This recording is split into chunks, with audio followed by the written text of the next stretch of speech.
Many people have different hobbies. My hobby personally is collecting an old type of glassware called uranium glass.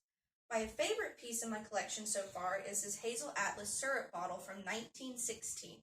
But I also have this Anchor Hawking ballerina cut plate, and I also have this Cambridge desk organizer. Both these products are also from 1930.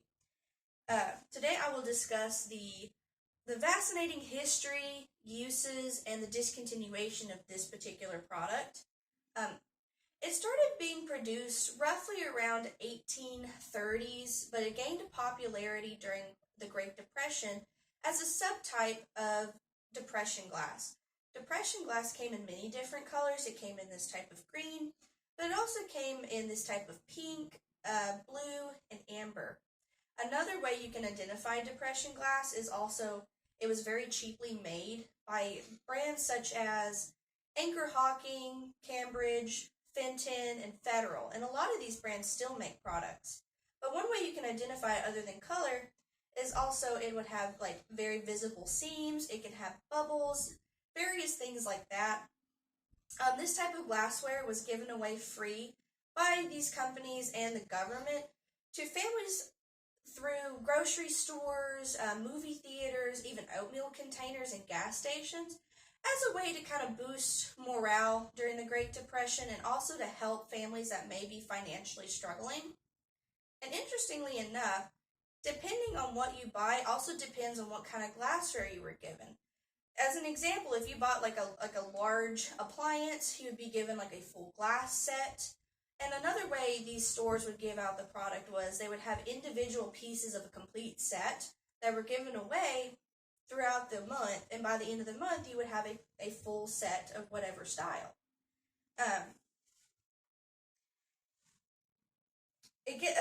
Green was actually a very popular color back then. It was made into products such as like dishes, plates, cups, bowls, pitchers. But it was also even made into jewelry, earrings, necklaces, brooches.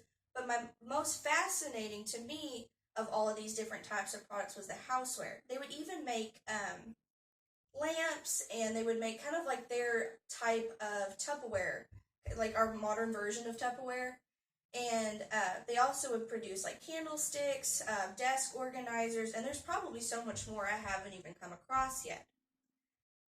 You can actually identify uranium glass in particular using a black light because it's made of uranium, hence the name, and also why it has the green color.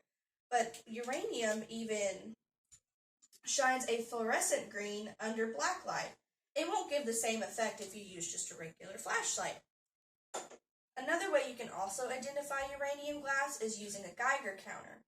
The radiation on them depends on the type of product, who produced it, what time frame it was, produced in, and just other factors.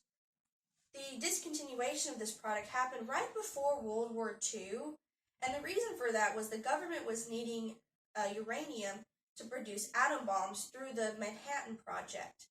The Manhattan Project actually was what produced the first atom bombs, and it started roughly around 1942, and it disbanded right around 1945. And now I've discussed the fascinating history, uses, and the discontinuation of uranium glass. Even though glassware has a very insignificant, it's a very insignificant product, the history of this particular glassware has always been very rich and unique and interesting.